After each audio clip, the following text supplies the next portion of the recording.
लोगों ने पैसों के साथ साथ इज्जत भी कमाई है। तुम्हारी समझ में कुछ आ रहा है या नहीं? सोसाइटी में हमारी जितनी इज्जत ना किसी को भी नहीं मिलती। यहाँ पर प्रेसिडेंट भी हमारी बात सुनते हैं, तो ऐसा होने पर हमारी बीवियाँ भी हमारी बात कैसे सुनेंगी बताओ? ये सब तो जाने दो। ये बताओ कि स्वीटी हमसे प्रेग्नेंट हुई, इसका क्या सबूत है? तुम्हारी मैडम ने ये सब कितनों के साथ किया होगा? उनसे कहो कि हॉस्पिटल में जाकर अबॉर्शन करवा ले। अरे हम लोग तो पहले से ही रिटायर्ड है, तो एक ही बार में वो प्रेग्नेंट हो गई क्या? तुम लोग हमें पागल समझते हो? ये गलत बात है। हाँ, मजे करने के बाद तुम लोग अपनी जिम्मेदारी से भाग रहे हो। तुम सिर्फ ये बताओ कि वो हमारे फ्लैट में क्यों आई है? इसमें तुम तीनों ने भाग लिया था। विनर का पता लगाना तो जरूरी है ना।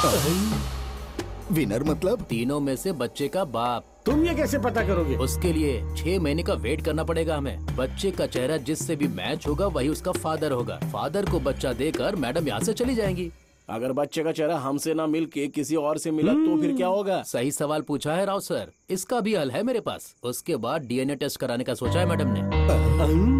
मैडम की डिलीवरी होने तक वो यहीं पर रुकेंगी। मैडम की जरूरत की चीजें जैसे ग्रोसरी, वेजिटेबल, फ्रूट्स, मेडिसिन, वो सारी चीजें आप तीनों को अरेंज करनी होंगी। रोज एक आदमी को मैडम के साथ मैडम के फ्लैट में सोना होगा। तुम्हारा दिमाग खराब हो गया क्या? आप लोग ऐसे क्यों चिल्ला रहे हैं? मैडम के पेरेंट्स भी नहीं है, ऊपर से नींद में चलने की भी आदत है। वो नींद में कहीं चली न जाए, इसलिए किसी न किसी को तो सोना ही होगा। अरे उनको मरने दो, हमें क्या? अरे यार बात समझ। स्वीटी को नींद में चलने की बीमारी है। कहीं नींद में चलते चलते हमारी बीवी के पास न पहुंच जाए, फिर तो हमारी इज्जत की नीलामी हो जाएगी। तो आप तीनों मिलकर आपस में डिसाइड कर लो। मैं तो चला, गुड नाइट। इससे मेरा कोई संबंध नहीं है। तुम दोनों सोच समझ के फैसला करो। है? क्या बकवास कर रहे हो? क्यों संबंध नहीं है? मेरी तो नसबंदी हो चुकी है बापू।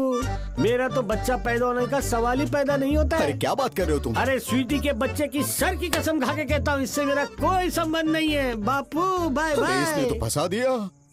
ये तो पहले से ही ऐसा है। आज तो आपने उपमा जबरदस्त बनाया है, मजा आ गया। थैंक यू भाई साहब। तुमसे रेड्डी की शादी हो गई ना, बहुत किस्मत वाला है वो। बेटी कैसी है? फोन करती है वो? हाँ बहुत अच्छी है वो। जब भी उसे वक्त मिलता है वीडियो कॉल कर लेती है। अब भाभी जी गलत मत समझिएगा, घर में एक ही बेटी है। अगर एक बेटा हो जाएगा तो आपकी बेटी को भी बहुत अच्छा लगेगा। शादी के बाद हम बिजी ना हो जाएं, इसलिए हमने सोचा कि एक ही बच्चा करते हैं।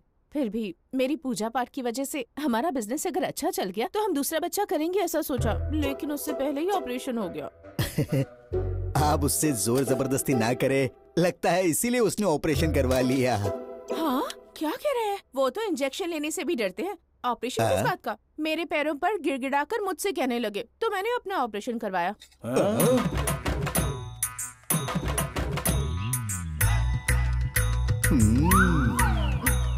अरे बस बस बहुत खा लिया मैंने। तुम दोनों सुबह सुबह इधर। अरे कुछ काम धंधा तो है नहीं, इसलिए तुम्हारे नाम से पूजा की और प्रसाद लेके आ गया। आप बैठिए, मैं नाश्ता लेकर आती हूँ।